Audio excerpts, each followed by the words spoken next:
Hello everyone! Welcome to Decode Chinese Characters. I'm Ling Ling.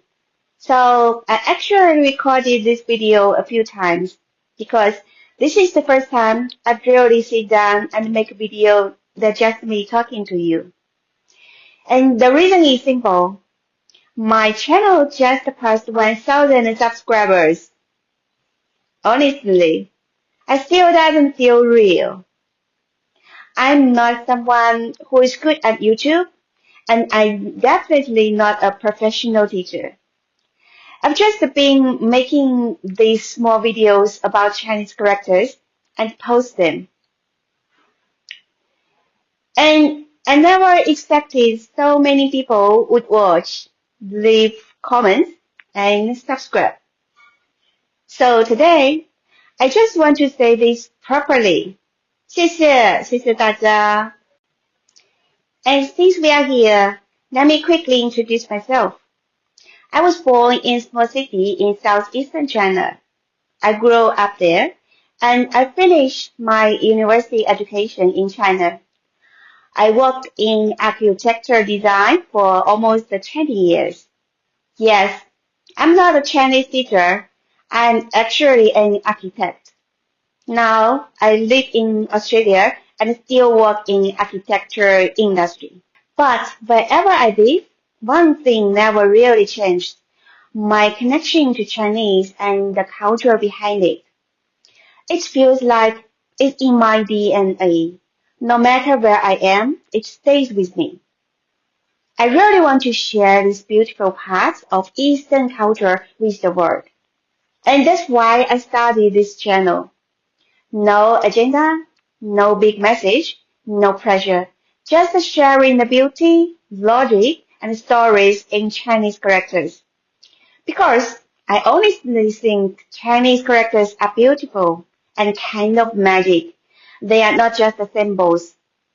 They carry history, imagination, structure, almost like an art form with a very Eastern kind of aesthetic. A lot of people ask me, is Chinese really hard to learn? I usually smile first and then I say, yes, it's hard. That's the truth.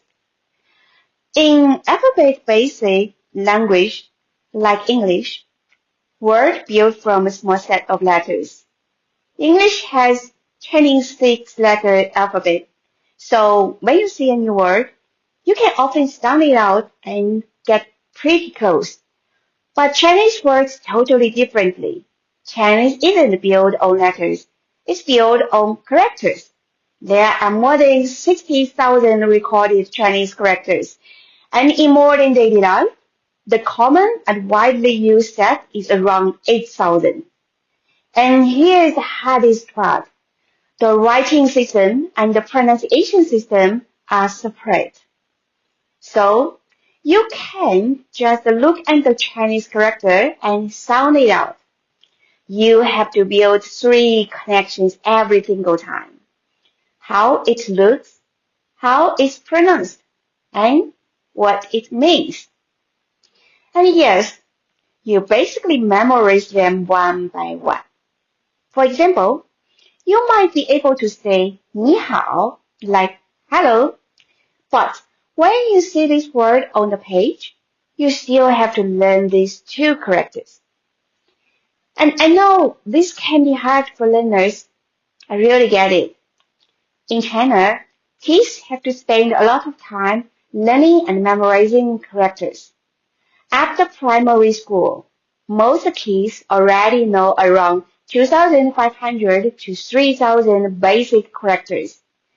And then they keep building on that, 3,000, 4,000, and more, until reading feels smooth. And to be honest, even as a nature speaker, I probably recognize and can read around 8,000 characters. Some complex ones, I can recognize them and read them, but I still might not be able to write them from memory. So yeah, Chinese is hard, but it's not because you are not smart. It's because the system itself is just huge. It's almost like building a huge database in your brain. You can think of it like this. Learning Chinese is like building a house. Each character is a brick.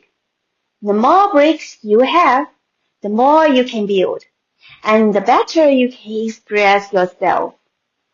And this is also what makes Chinese characters so charming. For example, if you learn 早 means morning, 午 means noon, 晚 means evening, and then you learn 餐 means meal.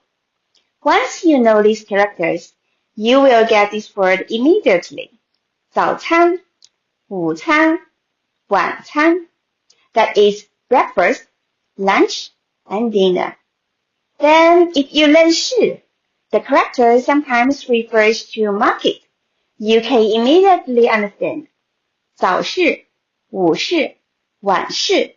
That is morning market, noon market, and evening market. And here's the item I often use.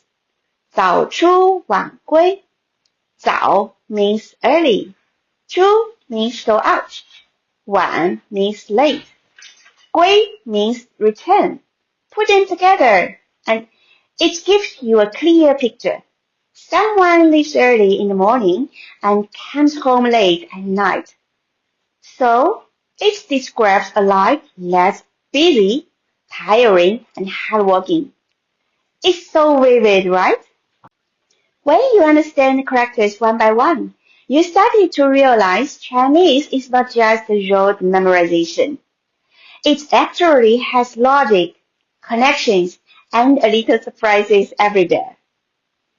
So, going forward, I will keep doing this, breaking down each characters, where it comes from, how it evolved, why it looks like this, what words it forms, and what meaning it carries. And once we've collected more character bricks, we can go even further. We can talk about the stories behind Chinese items, and we can read some classical Chinese poetry together just to feel the meaning. You will be surprised how just a few characters can tell a beautiful story. So yes, Chinese is hard, but it can also be really fun. Let's take it slowly, no rush, brick by brick. One day, you will realize you've built your own Chinese word. I really hope my videos help you. Even if it's just helping you remember one character or understand one word, that already means a lot to me. And finally, I just want to say thank you again. Thank you for watching and for supporting me. I will keep uploading and put my heart into every video. See you next time.